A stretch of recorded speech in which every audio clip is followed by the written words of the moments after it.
وازيكم احلى اخوات في الدنيا، عاملين ايه؟ يا رب تكونوا بالف خير. طبعا الفتره اللي فاتت دي ناس كتير جدا بتواجه مشكله لابد من استخدام واتساب الرسمي لتسجيل الدخول، او بمعنى صح الحظر المعدل. تمام، فانا جايب لك النهارده حل وحيد وحل نهائي هيفك رقمك من الحظر المعدل ويشتغل على اي نسخه تانية حتى لو محظور على الرسمي. تمام، وعشان نبقى واضحين من بدايه الفيديو، الطريقه دي يا جماعه بتفك الرقم بدون ربط حساب وبدون ما تبعت اي حاجه للدعم على الجيميل. تمام، وزي ما احنا متعودين في كل فيديو هنصلي على النبي ونطلع على الانترو ونرجع تاني على طول. إذا سألك عبادي عني فإني قريب أجيب دعوة الداع إذا دعان. ورجعنا تاني بعد الانترو. طبعا عرفنا موضوع الفيديو الا وهو طريقة فك الحظر المعدل او حل مشكلة لابد من استخدام واتساب الرسمي لتسجيل الدخول. وطبعا زي ما انت شايف كده هي دي الواجهة اللي بتظهر لك لو انت رقمك محظور معدل، سواء بقى انت فاتحه على اي نسخة من نسخ المتجر او اي نسخة معدلة. تمام، لان في ناس برضو بتفتح النسخ بتاع المتجر اللي هي الرسمية وبرضو بيجيلهم نفس المشكلة. فانا النهاردة جايب لك حل بسيط جدا جدا جدا هيفك رقمك من الحظر المعدل، سواء لو انت محظور على المعدل او محظور على الرسمي كمان. تمام، وقبل بداية الشرح صلي على النبي في الكومنتات واشترك في القناة لو انت مش مشترك وفعل زر الجرس عشان يوصلك كل جديد، وما تنساش اللايك والكومنت الجميل بتاعك الا تصلي فيه على النبي. اول حاجة يا جماعة، الناس اللي هي محظورة على النسخ الرسمية وبيجيلهم نفس المشكلة دي رغم انهم اصلا فاتحين رسمي وبيقول لهم برضو لابد من استخدام تطبيق واتساب الرسمي لتسجيل الدخول، فانت تابع معايا الشرح اللي هعمله دلوقتي لانك هتعمله في اي نسخه انت محظور عليها. تمام، فانت لو محظور على الرسمي والمعدل هتعمل نفس الخطوات اللي انا هقولها دلوقتي، وعايزك تركز معايا من اول ثانيه في الفيديو لاخر ثانيه في الفيديو، لانك لو قدمت اي ثانيه هتفرق معاك انت. تمام، ويلا بينا بسم الله وندخل في الشرح بتاع الفيديو. اول حاجه انت هتفتح النسخه بتاعتك اللي انت محظور عليها. تمام، طبعا هيجي لك الواجهه اللي هي اول ما تسجل رقمك هيقول لك رقمك محظور معدل. تمام، اللي هي مشكله لابد من استخدام تطبيق واتساب الرسمي لتسجيل الدخول. تمام، طيب اول حاجه هتفتح رقمك لو هو محظور على النسخه الرسميه، هتفتح النسخه الرسميه وتفتح عليها اي رقم مش محظور معدل. تمام، هنفتح دلوقتي النسخه ديت نسخه اعمال، هنفترض ان هي النسخه الرسميه. دلوقتي انا مشغل عليها رقم مش محظور معدل. تمام، هتروح بقى على الاعدادات. تمام، احنا قلنا اول خطوه هتفتح رقم على نسخه الماسنجر لو رقمك محظور عليها. يعني انت دلوقتي لو رقمك محظور على الرسمي والمعدل هتفتح الاول على الرسمي. تمام، عشان يتفك على المعدل بعد كده.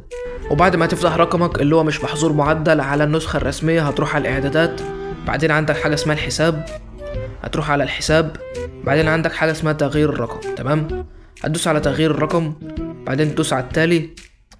هنا عندك اول حاجة هنا هتحط رقمك اللي انت فاتح بالنسخة دلوقتي اللي هو مش محظور معدل. تمام، هنفترض مثلا ان انت معاك رقم فيك مش محظور معدل وفاتحه على النسخة عشان تفك رقمك المحظور معدل. تمام، هنفترض ان هو رقم اذربيجاني كده زي ما انت شايف. تمام، هنهبد اي حاجه كده، طبعا ده مش الرقم اللي على النسخه دلوقتي.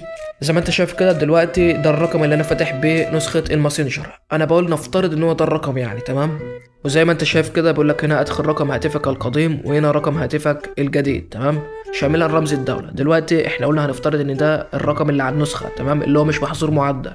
طيب رقم بقى المحظور المعدل هتحطه هنا، هنفترض برضو ان هو ده الرقم المحظور معدل. تمام، دلوقتي بعد ما انت حطيت رقمك اللي هو مش محظور معدل فوق ورقمك المحظور معدل تحت هتدوس على كلمة التالي. تمام، دلوقتي انت هتغير رقمك اللي هو الفيك ده هتخليه رقمك الاساسي ده، هتفتح رقمك دلوقتي على النسخة بالرقم ده. تمام، احنا بدون نفترض ان دي الارقام اللي هي معانا دلوقتي.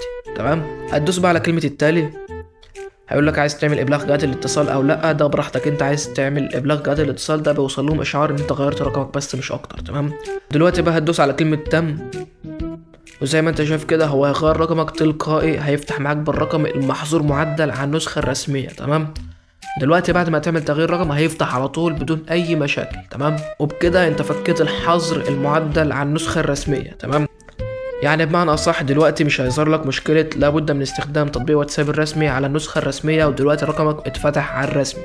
بس زي ما انت شايف كده بقول لك هنا رقم الهاتف الذي ادخلته لا يطابق مع رقم الهاتف المسجل في حسابك، لان انا بقول نفترض ان هو ده الرقم اللي انا فاتح بيه وده الرقم اللي احنا هنفكه. تمام، طيب دلوقتي انا بعد ما دوست تم والرقم اتغير هتلاقيه فتح معاك تلقائي على النسخه الرسميه اللي انت اصلا كنت محظور عليها. تمام، وكده يكون مبروك انت فتحت رقمك على النسخه الرسميه تاني بعد ما كان بيظهر لك المشكله وانت ما كنتش عارف تفتح على الرسمي ولا المعدل. تمام. طب انا بقى يا عم كيمو، انا اصلا رقمي شغال على الرسمي عادي وعايز افكه واشغله على المعدل، اعمل ايه؟ برضه هتروح تعمل نفس الخطوات بس على نسخه معدله. تمام.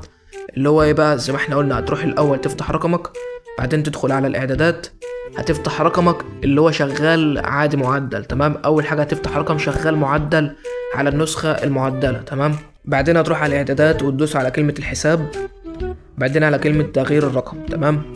هتدوس على التالي، بعدين تحط رقمك اللي هو مش محظور معدل اللي انت فاتح بيه النسخه دلوقتي. تمام. زي ما قلنا هنفترض ان هو ده مثلا الرقم. تمام. وهنا الخانه التانية دي لازم تحط فيها رقمك المحظور معدل. تمام. احنا دلوقتي بنفترض ان احنا شغالين على النسخه المعدله وعايزين نفك رقم. تمام. هتحط بقى رقمك اللي هو محظور على المعدل زي ما انت شايف كده، ده الرقم، هنفترض ان هو ده يعني. تمام. وبعد ما تحط الرقم اللي هو شغال معدل عادي جدا فوق، وتحط رقمك اللي هو محظور معدل تحت، هتدوس على كلمة التالي. تمام.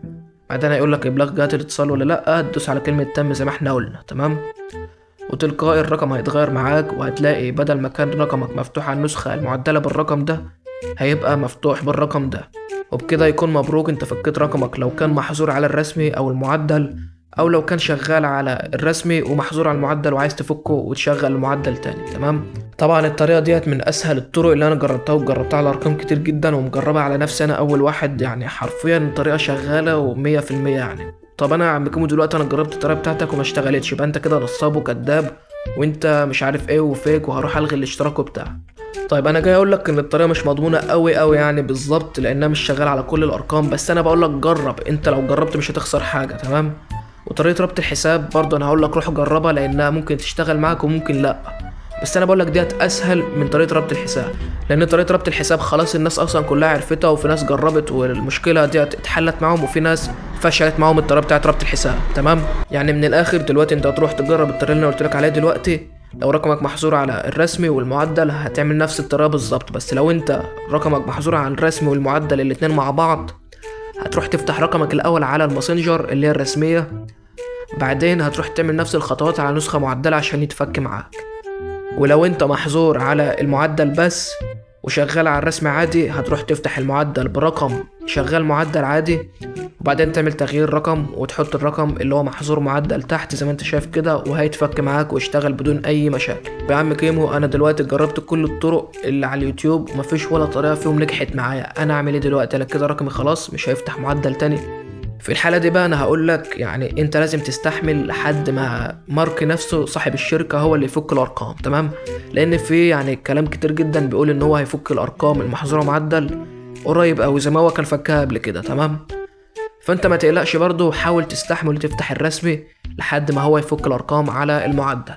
وفي الاول وفي الاخر نسخة الرسمي هي افضل نسخة، وطبعا الاعمال افضل من الرسمي كمان، يعني انت لو فتحت اعمال هيبقى يعني اضمن ليك، وكمان هيبقى صعب في الحظر محدش يعرف يطيرك.